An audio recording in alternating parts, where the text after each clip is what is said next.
It is Wednesday, my dudes, and that brings us back once again to another episode of Velocity Lake, the theme park that I'm building in the video game Planet Coaster, and we're going to be completing the ride as you are currently watching a quick POV of, just to kind of introduce this video. If you'd like to watch the first part where we actually construct the track that we're currently riding along, then I advise you to watch the first part of this coaster's build by checking out the full link to the link to the full playlist in the description below. So what we're going to do in this episode is sort the queue out. The queue is a bit of a mess right now, and then we're going to do some general theming, scenery, custom supports around the ride, and of course the station itself. There's a lovely shot of the X-Car carriage there. So although it's just a lap belt, it's a very substantial lap belt, and I've been on an X-Car in real life, and the belts, I don't know if they may have changed it, updated the model, but at least when I went on, the belts were a lot thicker than the ones here. They were very, very broad. You weren't going to go anywhere when the ride went through an inversion. So here we are making a start on some of the scenery for this ride. So this here is just like a little canopy that goes underneath the paths that intersect the coaster's layout, just to prevent anything kind of flying out of the cars, or indeed anyone on the ground throwing things up to hit the car itself. Hopefully people wouldn't feel inclined to do that though. They would be swiftly escorted from the park's grounds if they did. Now, I don't know how effective this canopy will be, because although I made it extend far out, as you can see, that curve is quite banked the wrong way, and the car will travel along at quite high speed, so I'm not quite sure if that canopy is going to provide adequate protection to the path below, but at least it looks nicer from an aesthetic point of view. And then I just cloned it across to go above the other bit of path that goes through this ride's layout. Now, as for speaking of paths, here is the entrance queue that we built last episode. And that was it. That was the last you'll see of it, because I didn't really like the way the priority pass queue joined up to the main queue, and I wasn't quite happy with how the actual queue itself connected to the station.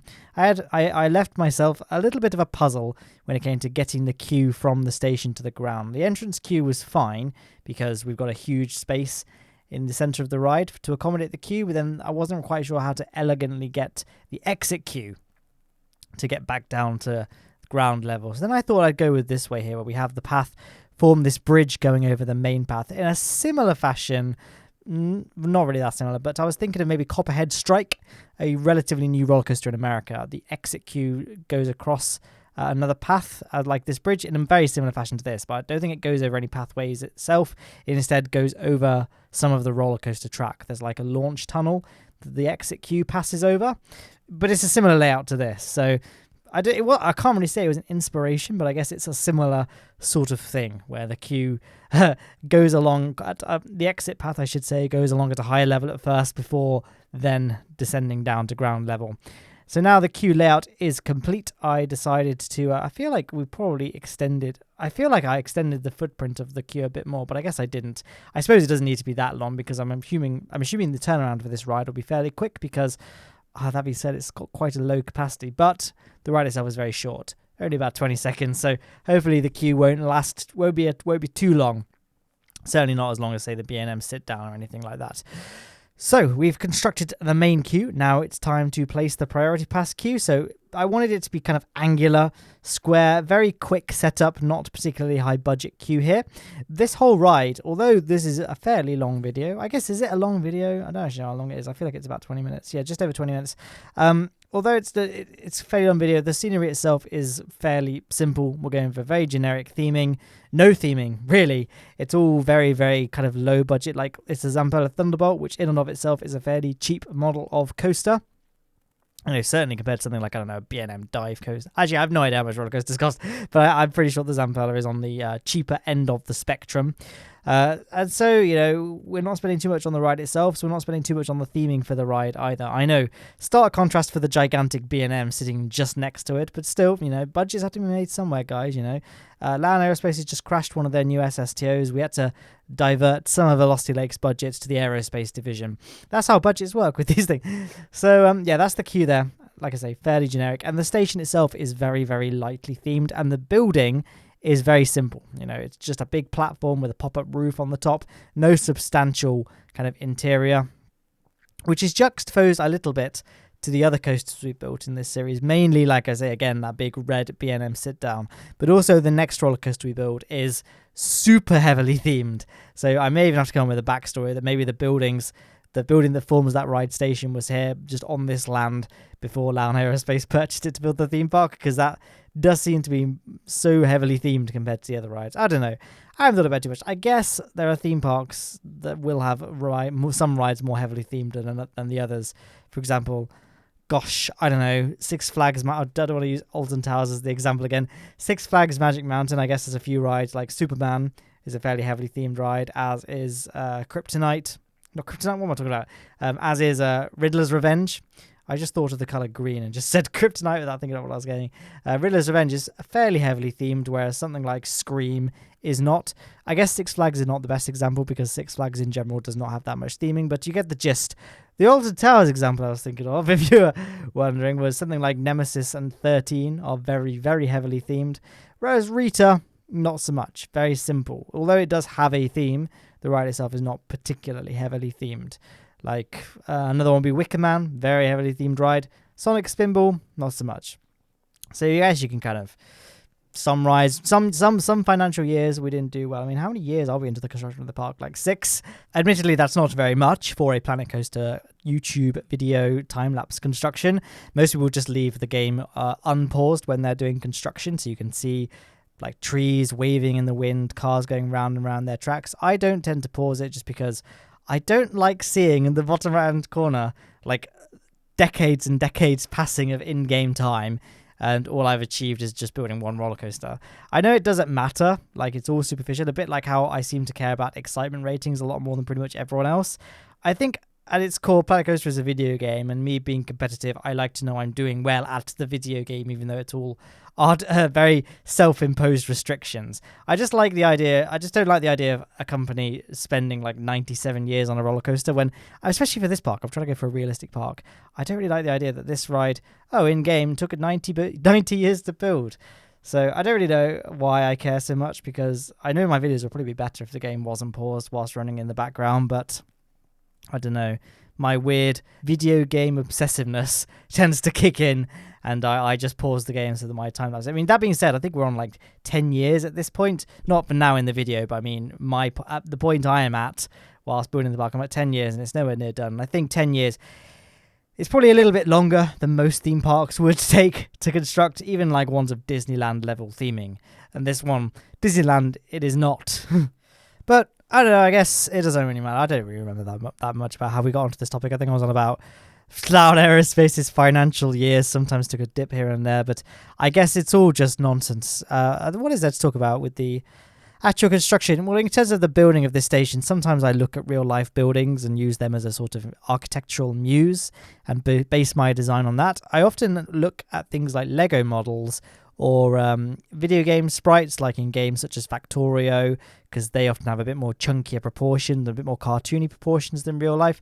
Same as the Lego designs, which fit Planet Coaster's building tools a little bit better than oftentimes real life buildings do.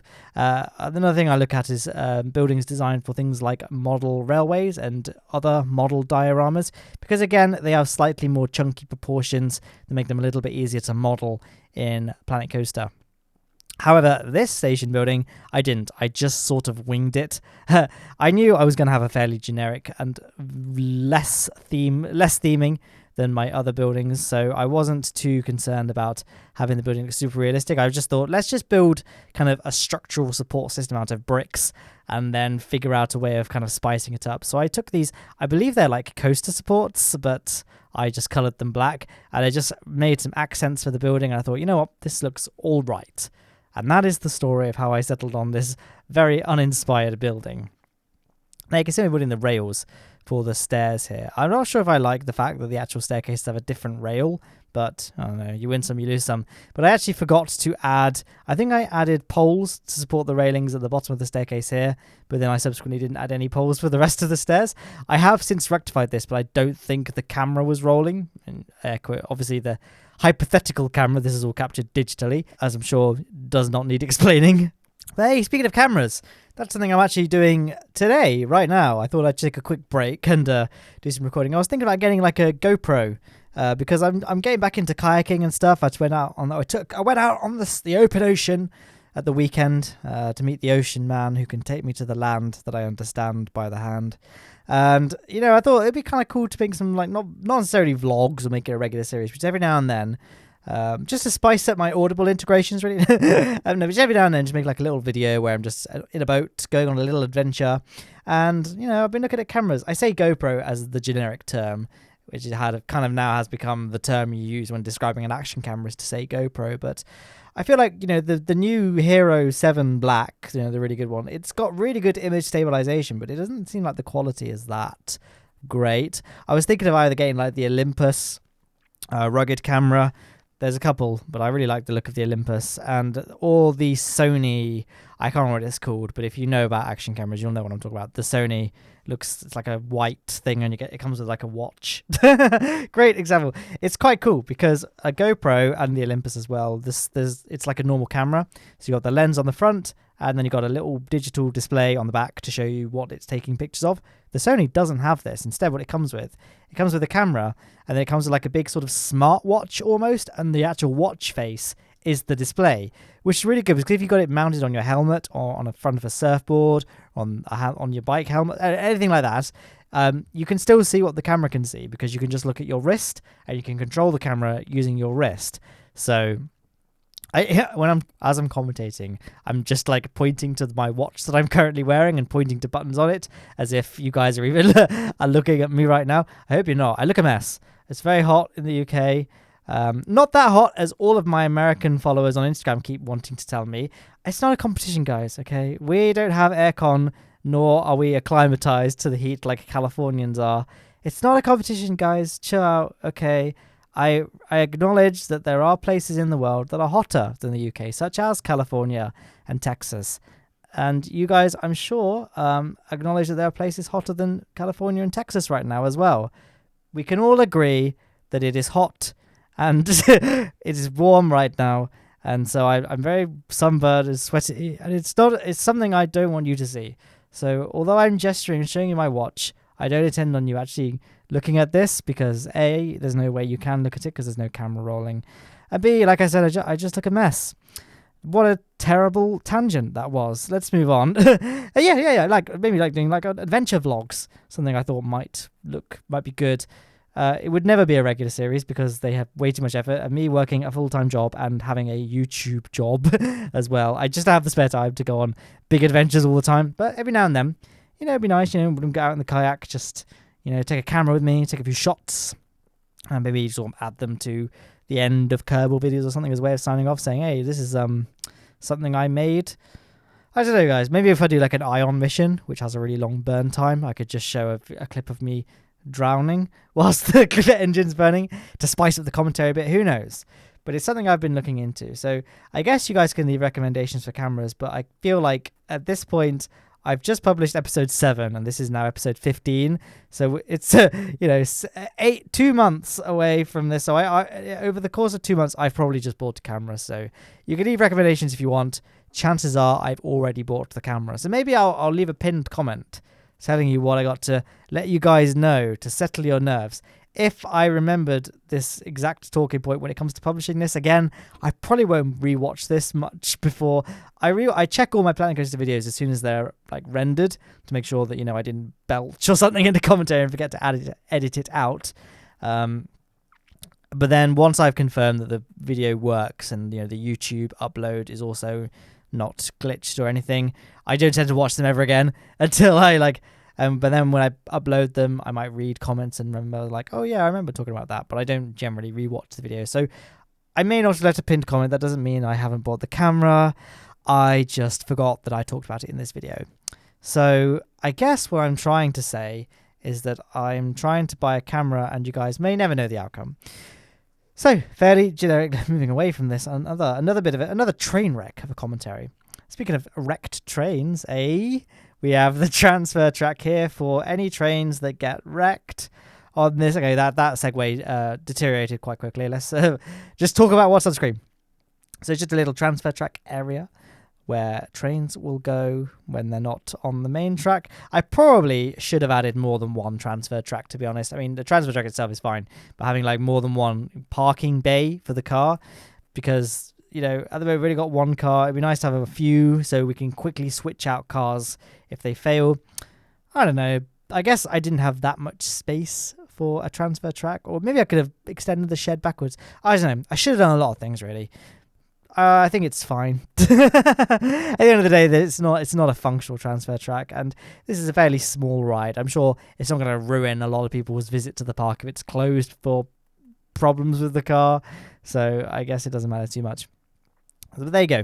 That's the station building pretty much done. Now we're going to do the canopy for the queue line. Again, nothing too spectacular, just I'm using the chain link fences here to form a little canopy.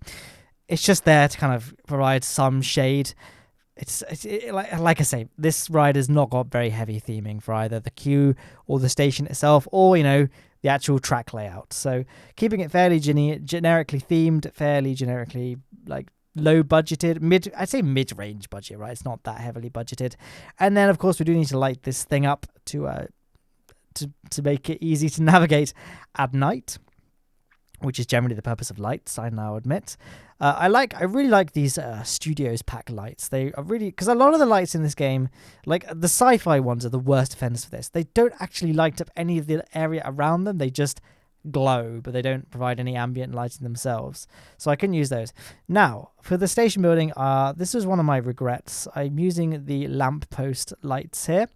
I thought they looked good at the time, and then I kind of very quickly decided they looked really naff, so I have since replaced them with some of the lights from the Ghostbusters DLC pack. So that when I built this at the time, those lights didn't exist because the pack hadn't come out yet, so they won't be part of the time-lapse, like me placing them. So what I'll do at the end of this video, I'll show like a kind of real-time segment to show you how the ride looks today. Because there's a couple of things that I didn't add at the time because either the parts weren't out or I just didn't decide to add them at the time, and then since thought, actually, you know what, this ride would look better if I added this. So we'll do a quick real time. Most of it's fine. It is in the timeline. It's only minimal things that I added. Like there's a sign for the ride, some of the lights for the interior of the station. I think that's pretty much it. Oh, yes, and a major change. I changed the banking of two of the corners. If you watched the previous episode, you may recall I mentioned dislike for some of the banking, specifically the banking immediately after the 0G roll before the overbanked turn, and then the banking after the overbanked turn before, I don't know, the rest of the ride, I suppose. Because the valley of those hills, there's going to be very high G-forces there, very high vertical G-forces, I should say, to be more specific. But the track is actually banked to the side when ideally it should not be banked at all. I think, I don't know, I'm not an engineer or a roller coaster designer or a physicist or smart in general, so I could be totally off and it could be quite realistic now and I just ruin everything. But for me, just my feelings, my inner spirit animal, which by the way is the mighty yak, you know, it told me that it just wasn't.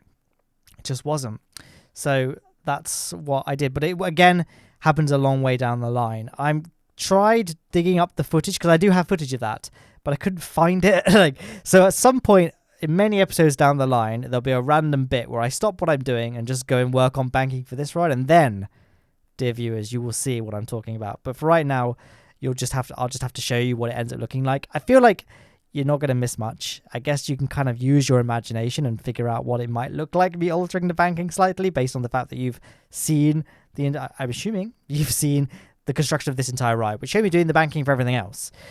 So with that, here we are doing the lift tilt supports. So again, I haven't mentioned this just yet because I did mention it quite a lot last episode.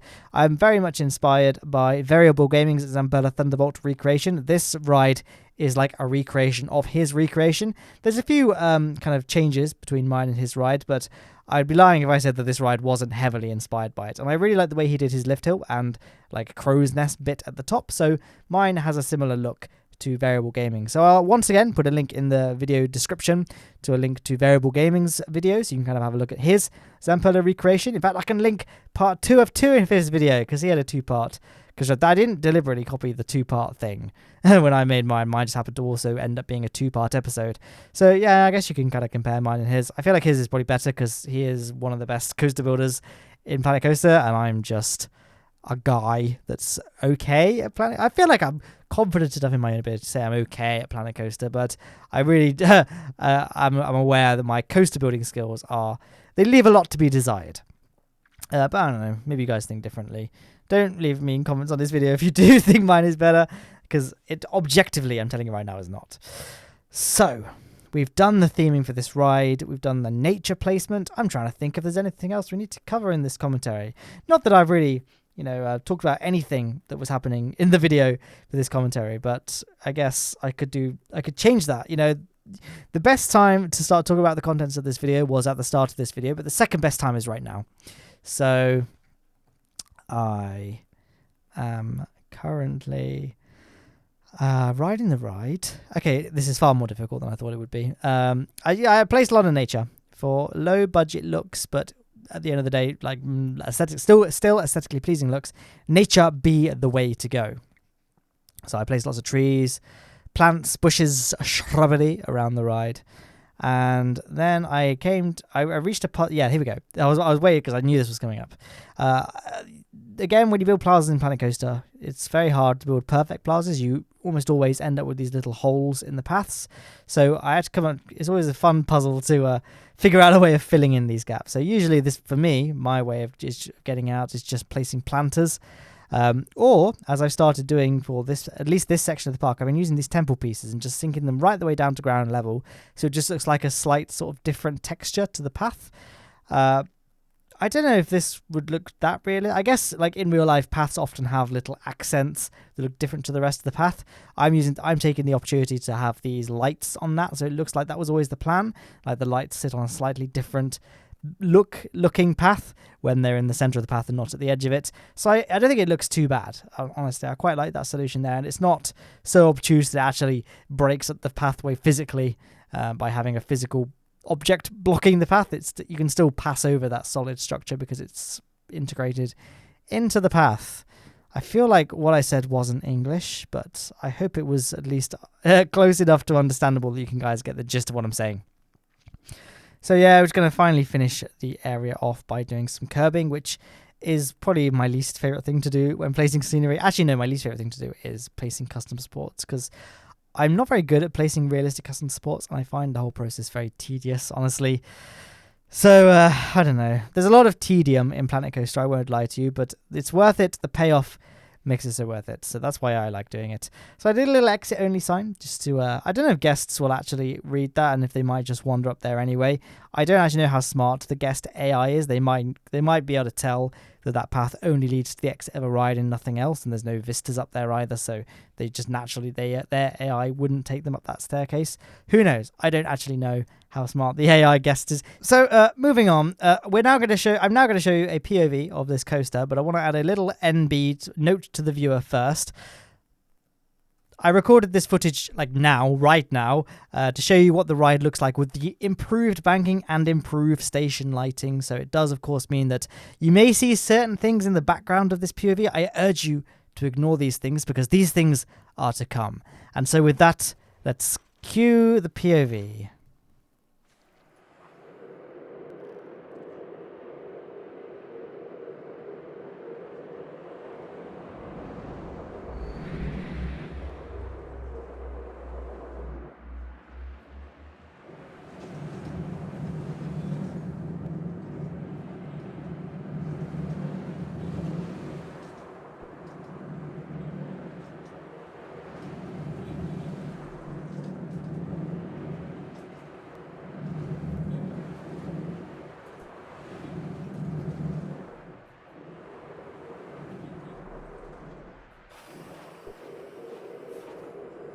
So I hope you enjoyed the POV. That was it.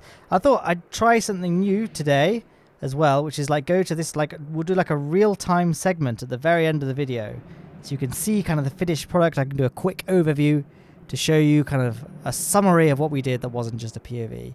Or there's a cheeky shot of the monorail in the distance. Just ignore that. like I say, this is currently being filmed now, obviously, because the commentary is now much worse because it's live.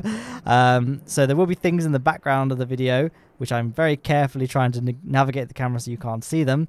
But if you do, then that's why. So, yeah, I didn't talk about anything as I was doing that pan around shot. But, yeah, this is the only things really that I've changed. I've added the little sign that says Vertigo. And actually, the supports are just the candy canes coloured black, which is kind of crap, actually. But then, yep, these are the new lights inside the station. We can actually, let's see, change the lighting to be 1 a.m. Look at that. And yeah, that's the ride all lit up at night. So you can kind of get a good look at how the ride is looking. So I guess the 0G roll could probably be a little bit better illuminated, but I think it's fine. I think it's fine. So I'll tell you what, actually, now we're in nighttime mode. We could do a little POV at night. Let's do that now the station is back. Now the train is back in the station. So here we go. Oh, how exciting. See, the park does look quite nice at night, especially the B&M area. I don't know if because I have already showed you a POV without commentary, so I don't know if it's now socially acceptable to talk over the POV. I don't know. I mean, I guess I'm going to talk about things that I could just mention. So like I say, in the description, there is a link to the full Velocity Lake playlist if you'd like to see the preceding and proceeding episodes for this park, as well as there's also a link to Variable Gaming Zampella Thunderbolt, which this one was very heavily inspired by. There's also a link to Discord, Patreon, my merchandise, and my Instagram, which hopefully will have more kayaking videos and photos on it now. I've got an action camera, possibly. And that's it. I'll just show the end screen now. So yeah, on the left is the Velocity Lake playlist. On the right was Chosen View by YouTube's recommendation algorithm. I've already talked about the stuff in the description and what else is on screen. So I hope you enjoyed this video and this coaster, my dudes. I hope you enjoy the rest of your Wednesday and week, of course. And that's it. I'm signing off. Goodbye.